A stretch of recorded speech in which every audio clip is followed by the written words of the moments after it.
여러분, 마귀는 얼마나 간사하고 얼마나 거짓말을 잘하는지를 여러분 알아야 돼요.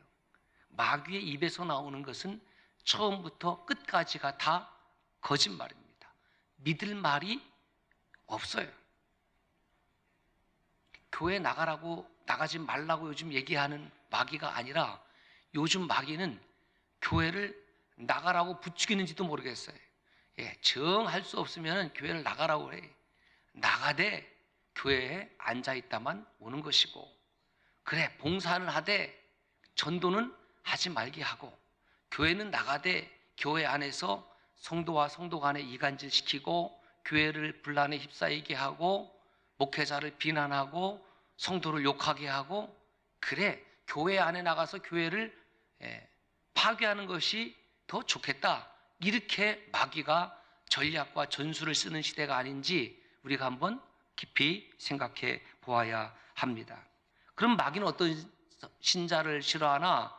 감사하는 성도, 기뻐하는 성도, 믿음으로 사는 성도, 인내하는 성도, 충성하는 성도, 헌신하는 성도, 순종하는 성도, 마귀가 너무너무 싫어하죠. 그 중에서도 가장 싫어하는 성도가 있으니, 그 성도가 어떤 성도냐? 전도하려고 하는 성도죠. 전도하려고. 지만 예수 믿고 지만 교회 가면 되지, 아니 이것은 왜 나가서 또 전도하려고 하지? 이런 성도는 마귀가 가장 싫어하는 성도예요. 그래서 마귀는 교회 나가는 것도 방해하지만은, 이왕 교회 나가는 사람이 다른 사람도 교회를 나가게 하려고 하는 이 전도하는 것을 마귀는 지극히 싫어한다라는 것을 여러분 알아야 됩니다. 그래서 교회 다니는 사람이 드디어 하나님의 영광에 참여하게 되고, 그 영광을 세상 밖에 드러내게 되고, 그 부활의 영광 속으로 다른 사람을 초청하려고 하면 마귀는 비상사태를 선포하는 것입니다. 마귀는 지금 경계태세를 돌입한 것 같은데, 우리 성도들은 과연 지금 싸울 준비가 되어 있는가? 누군가 하겠지, 그냥 한번 의례적으로 하는 것 아니겠어? 이게 하나님의 생각이라고 생각하십니까? 마귀의 생각이라고 생각하십니까? 적어도 하나님과 관계없는 생각이라는 것입니다. 왜냐하면 전도는 우리가 사모하고 우리를 구원해 주신 주 예수 그리스도께서 우리에게 위임해 주신, 맡겨 주신 사명이요, 마지막으로 부탁하신 명령, 그것을 대위임령, 이렇게 해도 소개를 합니다. 그 말씀이 마태복음 28장 19절에서 20절의 말씀입니다. 함께 읽습니다. 그러므로 너희는 가서 모든 민족을 제자로 삼아 아버지와 아들과 성령의 이름으로 세례를 베풀고, 내가 너희에게 명한 모든 것을 가르쳐 지키게 하라. 볼지어다 내가 세상 끝날까지 너희와 항상 함께 있으리라. 복음 전파, 이것이 주께서 저와 여러분들에게 맡겨주신 사명이요 명령입니다. 전도는 어떤 특별히 훈련받은 사람만이 할 수 있는 것이 아니에요. 내 안에 예수 그리스도의 영광으로 충만한 사람은 누구나 할 수 있습니다. 물론 타 문화권에 가서 또는 해외에 가서 선교하는 것은 훈련을 받아야 됩니다.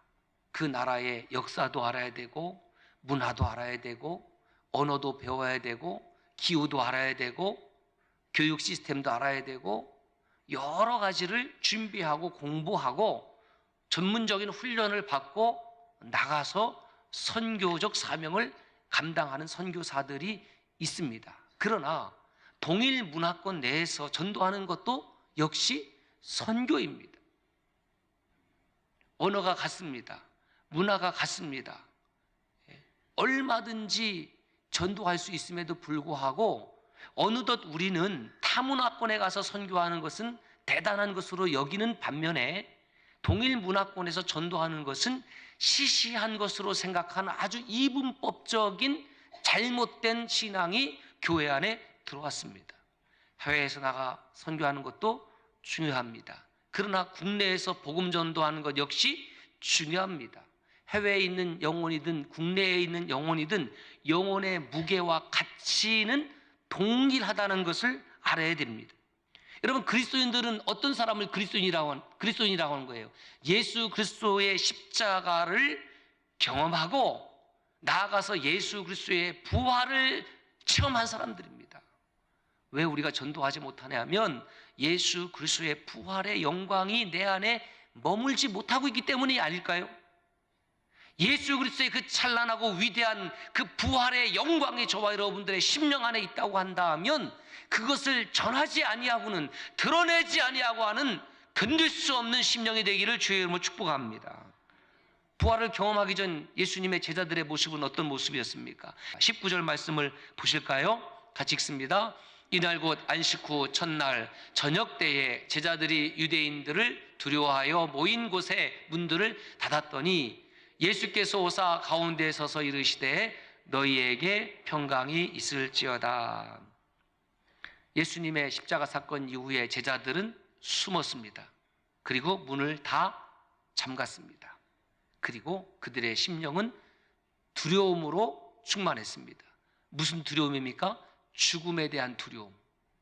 죽음에 대한 두려움. 우리도 예수님과 같은 한 패거리였기 때문에, 예수의 당이었기 때문에 유대인들에게 발각이 되면 우리도 끌려가서 예수님처럼 십자가에 처형될까 봐 그들은 두려워했습니다.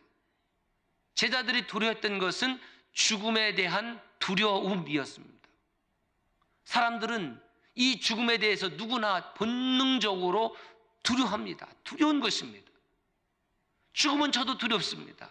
그런데 그 두려움으로 충만한 제자들 사이에 부활하신 예수님께서 공간을 초월해서 지금 나타나셨습니다. 그리고 그 두려움으로 가득 찬 제자들 향해서 샬롬, 평강을 선포하십니다. 예수 그리스도께서 샬롬을 선포하시고 평강을 선포하시니 제자들 속에 가득 찬 두려움이 물러가게 된 줄로 믿습니다. 주님이 물러가라면 물러가는 거예요. 주님이 나으라면 낫는 것이요. 그 놀라운 역사 아닙니까? 제자들은 샬롬을 잃어버리고 평강을 잃어버렸지만은 주님께서 다시 제자들 가운데 임하심으로 그 잃어버린 샬롬을 회복시켜 주시고 잃어버린 평강을 회복시켜 주셨습니다. 여러분 마음속에 어떤 어려움과 어떤 답답함과 어떤 두려움과 어떤 근심이 있는지 모르겠습니다만은 부활하신 주님의 샬롬으로 충만하기를 주의 이름으로 축원합니다. 부활하신 주님의 평강이 있기를 주님의 이름으로 축복합니다. 20절 말씀을 보십시오. 이 말씀을 하시고 손과 옆구리를 보이시니 제자들이 보고 기뻐하더라. 제자들은 처음에 주님의 부활을 믿지 못했던 것 같습니다. 못에 박힌 손을 보이시고 창에 찔린 옆구리를 보이셨을 때에 제자들은 부활하신 주님을 믿게 되었습니다. 다시 믿음이 생겼습니다. 다시 평강이 회복이 되었습니다. 여러분, 평강이 회복이 되고 믿음이 회복된 사람들에게 주께서 하시는 말씀이 무엇인지 아십니까? 그것이 요한복음 20장 21절의 말씀입니다. 같이 읽습니다. 아버지께서 나를 보내신 것 같이 나도 너희를 보내노라. 여러분, 이 말씀이 현대 선교학에서 본문으로 가장 많이 인용되고 있는 말씀이에요. 선교가 무엇이냐? 아버지의 이름으로 세상 한복판에 보냄을 받는 것, 그것을 선교라고 하는 거예요. 그렇다고 한다면 여러분들이 지금 있는 곳이 어느 직장인지 다 알지 못하지만 학교입니까? 아니면 뭐 경찰서입니까? 아니면 세무서입니까? 아니면 일반 기업입니까? 그곳에 여러분들을 주의 이름으로 보냈다고 하면 여러분들이 그곳에서 선교사의 사명을 감당할 수 있기를 주의 이름으로 축복합니다. 보냄을 받는 거예요. 선교는 아버지와 아들과 성령의 이름으로 이 세상 한복판에 보냄을 받는 것을 말하는 겁니다. 아버지께서 나를 보내신 것 같이 나는 예수 그리스도입니다. 하나님 아버지께서 예수 그리스도를 이 세상 가운데에 어떻게 보내셨습니까? 요한복음 3장 16절 말씀, 하나님이 세상을 이처럼 사랑하사 독생자를 주셨으니 독생자를 주셨다. 사람의 모양을 입고 사람의 형상으로 나타나신 예수 그리스도, 그 예수 그리스도는 하나님께서 저와 여러분들을 위하여 이 세상에 보내신 하나님이셨고, 그 하나님은 바로 최초의 보냄을 받은 선교사의 모습을 보여주고 있다는 말씀입니다. 그런데 이렇게 중요한 선교, 이렇게 중요한 전도가 오늘 현대 교인들에게는 매우 어려운 것으로 되어 있습니다. 정말 전도하기 어려운 시대에 접어들었습니다. 정말 선교하기 어려운 시대에 접어들었습니다.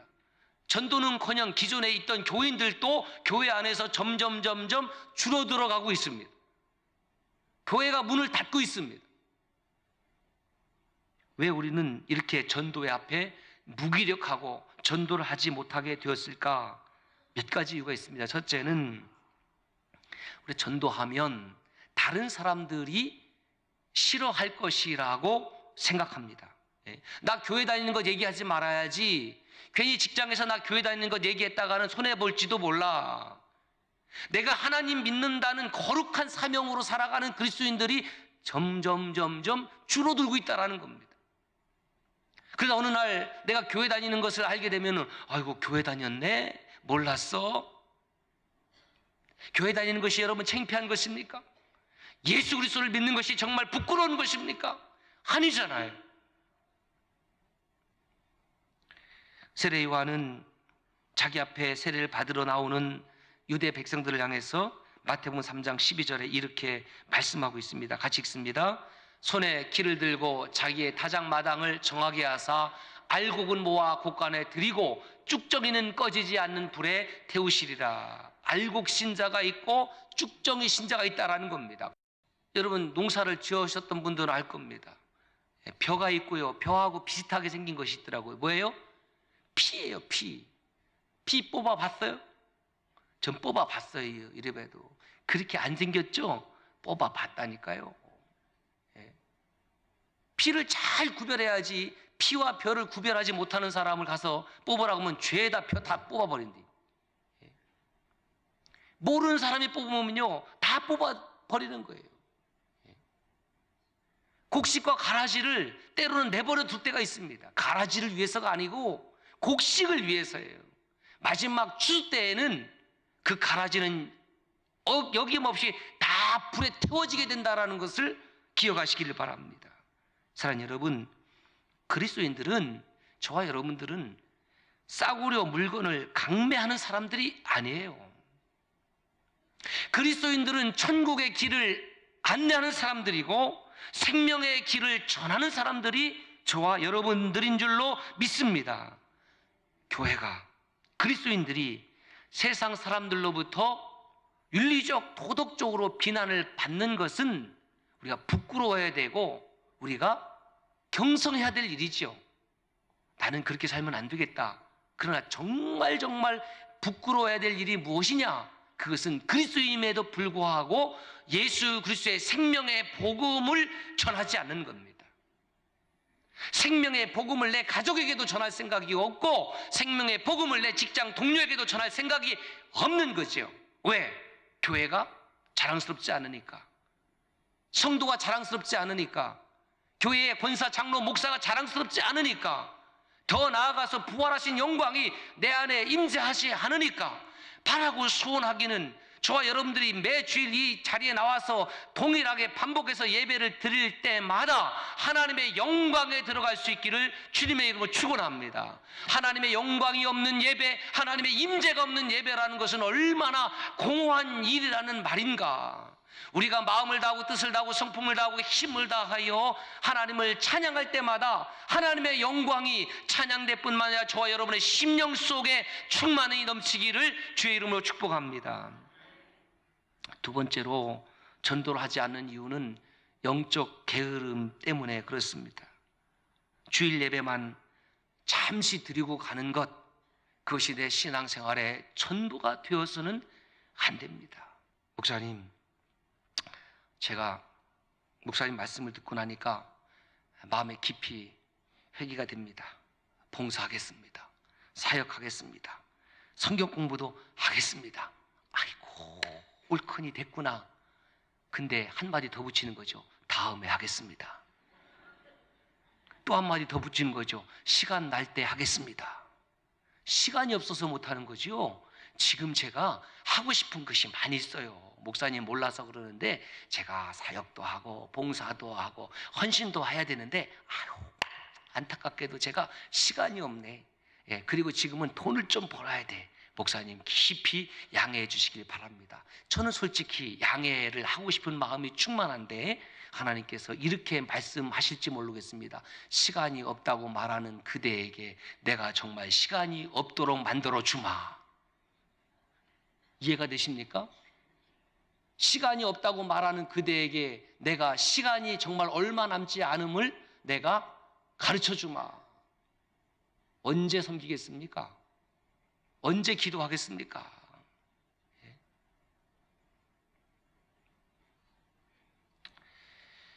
목사님, 저는 내 믿음이 아직 부족해서 남에게 전도할 수준이 아닙니다. 아니에요. 그 겸손한 것이 아니에요. 그것은 겸손을 가장한 영적 게으름일 뿐이에요.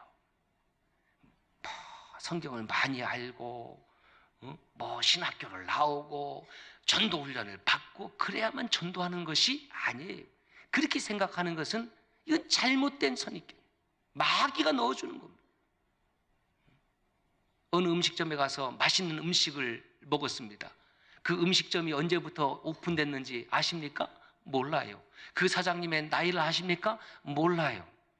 그 가게에 한 달치 수입이 얼마인지 아십니까? 몰라요. 그건 몰라도 되는 거예요. 그런데 맛있게 잡수시고 나면 그냥 오토매틱으로 누구에게 기회가 있으면 같이 가보자고 그러잖아요. 참 맛있다. 예? 아내에게 권하기도 하고 남편에게도 권하기도 하고 자녀에게 권하기도 하고. 예? 어제도 어떤 분을 만났는데 그러더라고요. 목사님 청국장을 좋아하신다며요? 제가 참 좋아합니다. 그랬더니 어디에 청국장을 잘하는 데가 있대. 그래요? 그리고 이야기가 거기서 끝났어요. 여러분 좀 뭔가 허전하지 않습니까? 청국장을 잘하는 곳이 있대요. 그래요? 그리고 제가 기다렸죠. 같이 한번 묵읍시다. 요걸 기다렸는데 제가 낼 수도 있는데 그 얘기만 하면 어떻게 해요? 같이 가자고 그래야지. 전도를 하지 못하는 세 번째 이유, 전도가 내 마음에 큰 부담이 되기 때문에 이것을 선입견이라고 합니다. 누가 심겨놓은 것입니까? 마귀가 심어놓은 것입니다. 신문에 보면 가끔씩 전단지가 이렇게 들어와 있잖아요. 그러면 우리 교우들도 미용실 하는 분들이 몇 분 계시는데 이 헤어샵이라고 하죠. 헤어샵. 그러면은 이 머리를 만지기 전에 모습을 찍어놓고 그 다음에 머리를 만진 후의 모습을 찍어놓습니다. 어떤 모습이 더 예뻐요? 머리를 미용사분이 만진 다음에 헤어스타일을 어떻게 하느냐에 따라서 정말 달라지는 거예요. 우리 헤어숍에 한번 와보세요. 여러분 10년은 젊게 만들어 드리겠습니다. 그렇게 헤어숍을 자랑하지 않습니까? 우리 음식점에 와보세요. 우리 음식점 맛이 있습니다. 제가 카페를 오픈했습니다. 저희 카페 오시면 정말 맛있는 커피를 맛볼 수 있습니다. 그것이 바로 전도라는 것입니다. 교회 한번 데려오는 것, 이것이 어려운 일이지만 어려운 일만은 아니라는 것입니다. 전도하고 싶은데 아는 것도 별로 없고 성경을 설명하고 할 수도 없고 복음을 설명할 수도 없고 여러분들의 몫이 아닙니다. 그것은 교회 데려오면, 이 교회 데려오면 전도사님도 많고 목사님도 많고 장로님도 많고 권사님도 많고 복음을 이야기해 줄 수 있는 분들이 많이 있습니다. 요한복음 1장에 보면 이런 얘기가 있습니다. 예수님의 제자 빌립은 원래 베드로 안드레와 같이 벳사다 벳사람이었습니다. 벳사람. 이 빌립이 예수님을 만났습니다. 예수님을 만나고 나니까 이분이 메시아구나 감동을 받았습니다. 그래서 친구 나다나엘을 만났습니다. 메시아를 만났다. 그러니까 나다나엘이 믿지 않습니다. 이 촌구석에 무슨 메시아가 나느냐? 메시아가 탄생한다고 하면 적어도 예루살렘 정도는 돼야지. 그래서 이 나다나엘이 빌립의 전도를 받아들이지 않습니다. 콧방귀를 낍니다. 그러면서 이렇게 대답을 합니다. 나사렛에서 무슨 선한 일이 날 수 있느냐? 여러분, 나사렛이라는 그 좋은 동네에서 무슨 메시아가 나겠냐는 겁니다. 동네뿐만 아닙니다. 나 같은 사람이 무슨 예수 그리스도를 전할 수 있어? 그거는 목사나는 일이지, 그거는 권사나는 일이지 아니라는 거예요.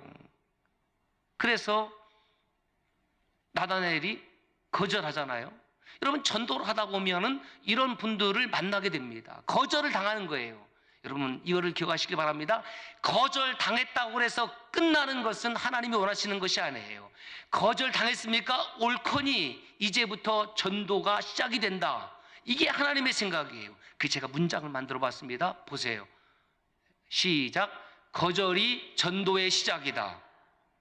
제가 만들어 본 거예요. 우리는 한번 거절당하면은 마치 자기가 거절당한 것처럼 착각해서 속상해하고 다시는 내가 전하지 말아야지 이렇게 생각하는 거예요. 거절이 전도의 시작입니다. 그렇게 믿으시기를 바랍니다. 거절이 전도의 시작이에요. 할렐루야. 그래서 교회에 나온 사람들에게 그 조사를 해봤더니 평균 몇 번을 권면해야 교회에 나왔냐니까 7번이래요. 7번. 그러니까 어떤 분은 2번 만에 나온 분도 있고 1번 만에 나온 분도 있고 5번 만에 나온 분이 있고 10번 만에 나온 분도 있고 20번 만에 나온 분도 있는 거예요. 그것을 종합해서 평균치를 내보니까 7번 정도는 권면해야지 교회를 나온다는 거예요. 그래서 이렇게 문장을 만들었습니다. 시작. 7번 권면해야 1번 나온다. 우리는 1번 권면하고 싫어하는구나 끝 하고 돌아서는데 7번 정도는 권면해야지 1번 나온다는 겁니다. 빌립이 거절하는 나다나엘을 향해서 이렇게 대답합니다. 요한복음 1장 46절. 와보라, 와서 봐라. 뭐 여러 말로 설명한 것이 아닙니다. 한번 와보라는 것입니다. 주님은 강권하여 내 집을 채우라고 말씀을 했습니다. 목사님, 내가 교회 나온 지 얼마 안 됐는데 나 같은 사람이 전도할 수 있을까요? 예, 전도할 수 있습니다. 전도에 대한 두려움은 우리가 가져야 될 마음이 아니에요. 전도에 대한 두려움은 누가 가져야 될 마음이냐면 마귀가 가져야 될 마음이에요. 전도는 마귀가 싫어하는 것입니다. 전도는 마귀가 미워하는 것입니다. 그러나 전도는 우리가 좋아해야 될 마음이에요. 하나님이 기뻐하시는 것입니다. 오늘날 전도를 가로막는 것은 곳곳에 사탄이 이런 쥐레를 매설해 놓았기 때문에 두려움, 창피함, 수치심, 내가 해야 될까? 그 두려움을 이기는 것은 주님께서 주시는 평강이 선포되어질 때 21절 너희에게 평강이 있을지어다.